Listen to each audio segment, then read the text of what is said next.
Narrative: Richard Ramirez, the Night Stalker. In the summer of 1985, fear gripped Los Angeles as a shadowy figure known as Richard Ramirez, the Night Stalker, embarked on a reign of terror that would leave the city paralyzed with dread. A man whose name would become synonymous with evil, Ramirez's crimes shocked the nation and brought to light the darkest corners of human depravity.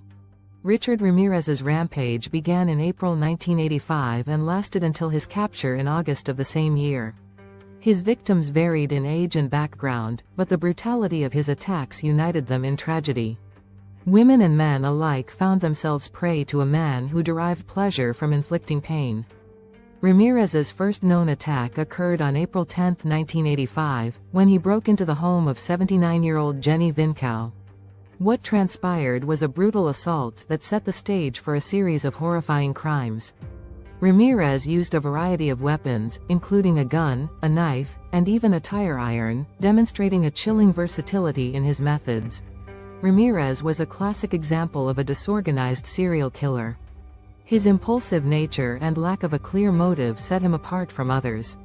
He thrived on chaos and fear. He seemed to be driven by a combination of sexual gratification and a desire for control, which manifested in the horrific ways he chose to torment his victims.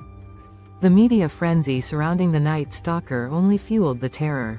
The press dubbed him the Night Stalker, amplifying public fear with each new report of a gruesome crime. Ramirez taunted authorities with his boldness, often breaking into homes while families slept. "I remember waking up to find him standing over me. It was pure terror. I thought I was going to die. We lost someone we loved in the most horrific way." The scars run deep, even decades later. After months of fear, the end finally came for Ramirez on August 30, 1985.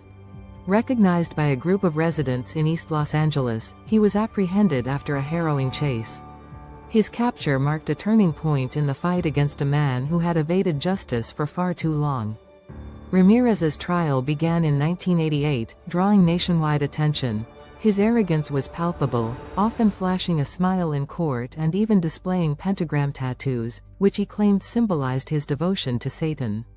The proceedings highlighted the deep psychological scars left on his victims and the community. Richard Ramirez was convicted of 13 counts of murder, along with multiple counts of sexual assault and robbery. He was sentenced to death, but he would die of complications related to cancer in 2013, never having faced the full extent of his actions in a meaningful way.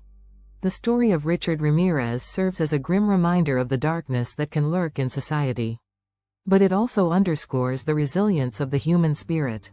As we reflect on the horrors he inflicted, we must honor the memories of those who suffered and the communities that banded together in the face of fear. What are your thoughts on the legacy of Richard Ramirez?